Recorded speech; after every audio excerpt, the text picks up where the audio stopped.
അനധികൃതമായ railway സ്റ്റേഷനുകളിൽ cover അടക്കിയിരിക്കുന്നത് നിങ്ങൾ കണ്ടിട്ടുണ്ടോ? ജയ്പൂരിലെ ബാലാജി റെയിൽവേ സ്റ്റേഷനിലെ കാഴ്ചയാണ് നിങ്ങളിപ്പോ കണ്ടോണ്ടിരിക്കുന്നത്.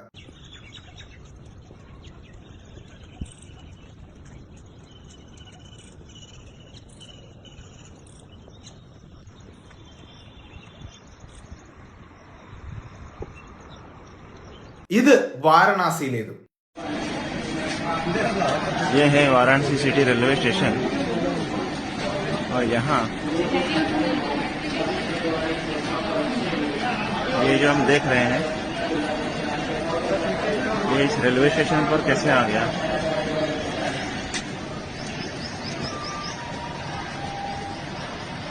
ये हम देख रहे हैं वाराणसी सिटी रेलवे स्टेशन।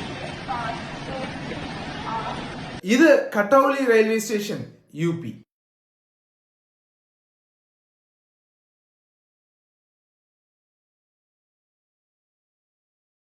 പള്ളിയിൽ അടക്കം ചെയ്യാൻ സമ്മതിക്കാത്തത് കൊണ്ടോ മറ്റെവിടെയും അടക്കം ചെയ്യാൻ സ്ഥലമില്ലാത്തത് കൊണ്ടോ അല്ല, ഇതൊക്കെ ഒരു സ്ട്രാറ്റജിക് മൂവ് ആണെന്നാണ് എനിക്ക് മനസ്സിലാക്കാൻ കഴിഞ്ഞത്. ഞാൻ മുന്നേ ദേവസ്വം ബോർഡിന്റെയും അമ്പലങ്ങളുടെയും കാര്യം പറഞ്ഞ് ഒരു വീഡിയോ ഇട്ടിട്ടുണ്ടായിരുന്നു. അതിന് താഴെ വന്ന കമന്റിൽ ഏറ്റവും കൂടുതൽ ഉണ്ടായിരുന്നത് വഖഫ് ബോർഡിനെ പറ്റിയാണ്. ഈ പറയുന്ന പള്ളികളും അതുപോലെ തന്നെ ആ ഒരു റിലീജിയനുമായും ആ പള്ളികളുമായി ബന്ധപ്പെട്ട് നിൽക്കുന്ന സ്ഥലങ്ങളും കൈകാര്യം ചെയ്യുന്നത് ഈ വഖഫ് ബോർഡാണ്. ഇനി ഈ റെയിൽവേ സ്റ്റേഷനുകളിൽ എന്തിനാണ് ഇങ്ങനെ വന്നത് എന്ന് ഞാൻ മനസ്സിലാക്കിയ കാര്യം പറഞ്ഞു തരാം. വഖഫ് ബോർഡ് നിലവിൽ വന്നതിന് ശേഷം 1995 ഒരു act പാസ്സാക്കിയിട്ടുണ്ടായിരുന്നു. The Waqf Board comes into force which gives the right to the Waqf Board across the country to claim its right on any property and the aggrieved party cannot even appeal in any court of the country against this.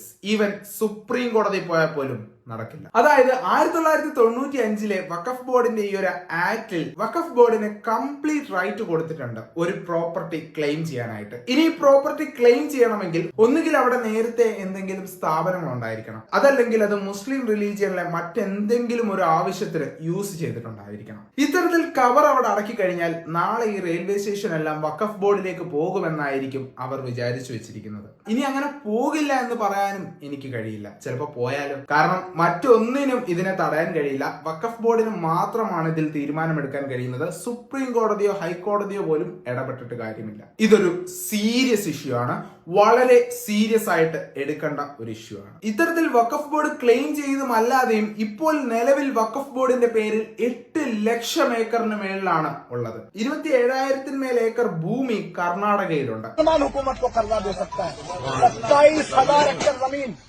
Gulbarga के अंदर 27,000 एकड़ जमीन वक्फ board की मिल्कियत है. ഇത്രയുമൊക്കെ ആയ സ്ഥിതിക്ക് നാളെ കേരളത്തിലെ 178 റെയിൽവേ സ്റ്റേഷനുകളിലും ഇങ്ങനെ വരില്ല എന്ന് എനിക്ക് പറയാനായിട്ട് പറ്റില്ല. വാരണാസിയിൽ വന്നു, UPയിൽ വന്നു, പിന്നെ ജയ്പൂരും വന്നു. UPയും വാരണാസിയും ഒക്കെ BJPയുടെ കോട്ടകളായി മാറിക്കഴിഞ്ഞു. എന്നിട്ട് പോലും അവിടുത്തെ റെയിൽവേ സ്റ്റേഷനുകളിൽ ഇത്തരം അവസ്ഥയുണ്ടെങ്കിൽ കേരളത്തിന്റെ കാര്യം പറയേണ്ടതുണ്ടോ? നാളെ കോൺഗ്രസ് ഭരണത്തിൽ കയറുമെന്നാണ് എന്റെ ഒരു വിശ്വാസം. അങ്ങനെയാണെങ്കിൽ കോൺഗ്രസും SDPIയും കൂടെ ചേർന്ന് നിൽക്കുമ്പോൾ കേരളത്തിലെ 178 റെയിൽവേ സ്റ്റേഷനുകളിൽ ഏതെങ്കിലും ഒരെണ്ണത്തിൽ ഇങ്ങനെ വന്നിട്ടുണ്ടെങ്കിൽ അത്ഭുതപ്പെടേണ്ടതില്ല. നാളെ എന്റെ വീടിന്റെ പുറകുവശത്തെ പറമ്പിൽ ഇതുപോലെ എന്തെങ്കിലും സംഭവിച്ച് മറ്റന്നാൾ അത് വഖഫ് ബോർഡ് ഏറ്റെടുക്കണമെന്ന് പറഞ്ഞ് വന്നാലും എനിക്ക് അതിശയമൊന്നുമില്ല. കാരണം നിയമം അതിന് അനുവദിക്കുന്നുണ്ട്. മാത്രമല്ല ഇത്തരം കാര്യങ്ങൾ ഇപ്പോൾ ഇന്ത്യയിൽ നടക്കുന്നുമുണ്ട്. ഇത് നമ്മൾ കുറച്ചുകൂടി സീരിയസ് ആയിട്ട് എടുത്തില്ലെങ്കിൽ നാളെ നമ്മുടെ ഭൂമിയും എന്റെ വീട് നിൽക്കുന്ന ഭൂമിയും എന്റെ വീടിന്റെ പിന്നാമ്പുറവും എല്ലാം വഖഫ് ബോർഡിന് കൊടുക്കേണ്ടി വരും. നോർത്തിലുള്ളവർക്ക് ഈ ബുദ്ധി നേരത്തെ തോന്നിയിട്ടുണ്ടാവും. എന്തായാലും കേരളത്തിലേക്ക് ഇത് എത്തിയിട്ടില്ല. ഞാനിപ്പോ പറഞ്ഞില്ലെങ്കിലും എന്തുമായാലും ഇവരിത് അറിയും. അറിഞ്ഞു കഴിയുമ്പോൾ ഇത്തരം കാര്യങ്ങളൊക്കെ ചെയ്യില്ല എന്നൊന്നും എനിക്ക് പറയാനായിട്ട് പറ്റില്ല. ഇതൊക്കെ പറയുമ്പോൾ നമ്മൾ സംഖ്യയായി മാറും.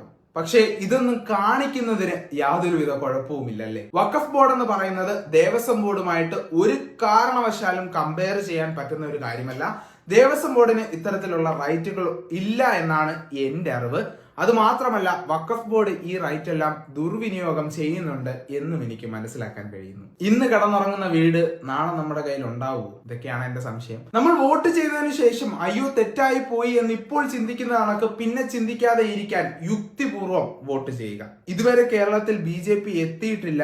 ഇനിയും എത്താതെ ഇരിക്കുകയാണെങ്കിൽ നാളെ കോൺഗ്രസും SDPയും ഒക്കെ കേറുകയാണെങ്കിൽ കൂടുതലൊന്നും ഞാൻ പറയണ്ടല്ലോ. വഖഫ് ബോർഡുമായി ബന്ധപ്പെട്ട് നിൽക്കുന്ന ഏതൊരുവിധ കാര്യത്തിനായാലും നമ്മുടെ ഒരു ചെറിയ തുണ്ട് ഭൂമി പോലും കൊടുക്കരുത് എന്ന അഭിപ്രായക്കാരനാണ് ഞാൻ. ഡെഡ് ബോഡിയെ പോലും റെസ്പെക്ട് ചെയ്യാതെ ഇത്തരത്തിൽ ലാൻഡ് ഇല്ലീഗലായിട്ട് അക്വയർ ചെയ്യാൻ ശ്രമിക്കുന്നത് തീവ്ര ചിന്താഗതിയുള്ള തീവ്രവാദികളാണെന്ന് പറയാതിരിക്കാൻ പറ്റില്ല. ഇതിപ്പോഴും അറിയാത്ത ഒരുപാട് പേരുണ്ടാവും. എല്ലാവർക്കും ഒന്ന് ഷെയർ ചെയ്ത് കൊടുക്കുക. സീരിയസ് ആയിട്ട് തിങ്ക് ചെയ്യേണ്ട ഒരു ഇഷ്യൂ ആണിത്. ഇനിയും അറിഞ്ഞില്ലെങ്കിൽ വലിയ വലിയ നഷ്ടങ്ങൾ നമ്മൾ സഹിക്കേണ്ടി വരും. യുക്തിപൂർവ്വം വോട്ട് ചെയ്യുക.